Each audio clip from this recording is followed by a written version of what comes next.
Seberapa kita berdosa, seberapa kita tidak layak? Jika pertanyaan ini ditanyakan, umumnya orang akan menjawab, "Oh, saya ini dari keluarga baik-baik, orang baik-baik. Dari dulu saya tidak pernah bikin susah orang.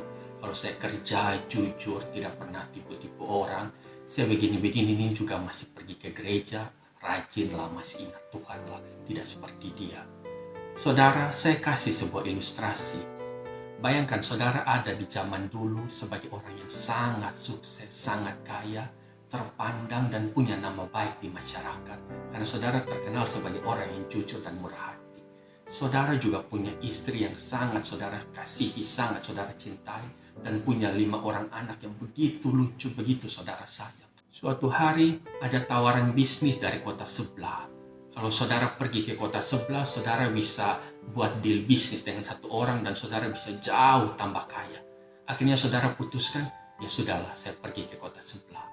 Akhirnya dengan membawa seluruh harta benda, seluruh kekayaan yang begitu banyak yang selama ini dikumpulkan, saudara berangkat ke kota sebelah. Saudara juga membawa istri saudara yang begitu cantik dan anak-anak yang saudara cintai. Nah, perjalanannya itu harus melalui padang gurun. Dan di tengah perjalanan tiba-tiba saudara melihat sesosok tubuh yang terbujur penuh dengan luka di sekujur tubuh. Karena merasa iba, karena merasa kasihan, akhirnya saudara datang, coba cek dan ternyata dia masih hidup. Akhirnya karena saudara lihat dia sudah sekarat, masih hidup, akhirnya saudara pelan-pelan bersihkan lukanya, saudara rawat dia, saudara kasih makan dia, bahkan saudara harus suap dia pelan-pelan. Kemudian pada waktu malam saudara selimuti dia, saudara perhatian sekali dengan dia, hingga pelan-pelan keadaannya membaik, berangsur pulih, sehingga dia bisa menjadi sehat kembali lagi. Dan ketika dia sudah sehat, apa yang kemudian dia lakukan? Dia ambil pisaunya, dia tusuk saudara, dia bunuh saudara, dan dia mencuri seluruh harta benda saudara. Bahkan lebih parah, dia mencuri istri saudara dan mengambil anak-anak saudara untuk dijual sebagai budak. Perbuatan baik saudara, kebaikan saudara, pertolongan saudara, ternyata dibalas dengan cara yang seperti itu. Tetapi entah bagaimana, saudara belum mati. Meskipun sudah berlumuran darah dengan sisa-sisa tenaga yang masih tersisa, saudara berjalan dengan bersusah payah dan berhasil sampai ke kota sebelah. Dan karena sudah tidak punya apa-apa lagi, akhirnya saudara harus kerja dari bawah, pelan-pelan dari bawah, mengumpulkan uang sedikit demi sedikit. Singkat cerita, beberapa tahun sudah berlalu dan saudara sudah punya sedikit uang untuk bisa kembali lagi ke kota yang dulu.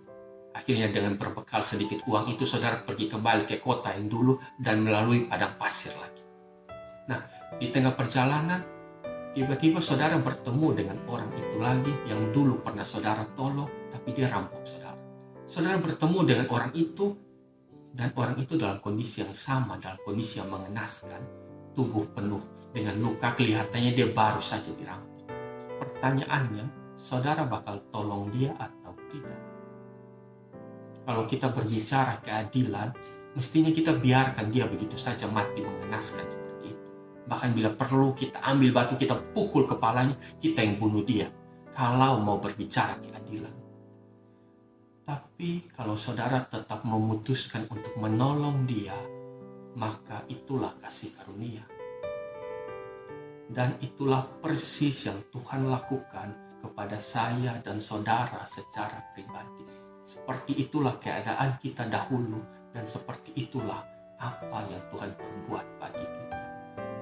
Maka saudara pikirkan, saudara masih mau merasa diri saya orang baik. Saudara masih mau merasa diri saya tidak terlalu perlu Tuhan. Saudara masih merasa diri saya tidak butuh pengorbanan Kristus.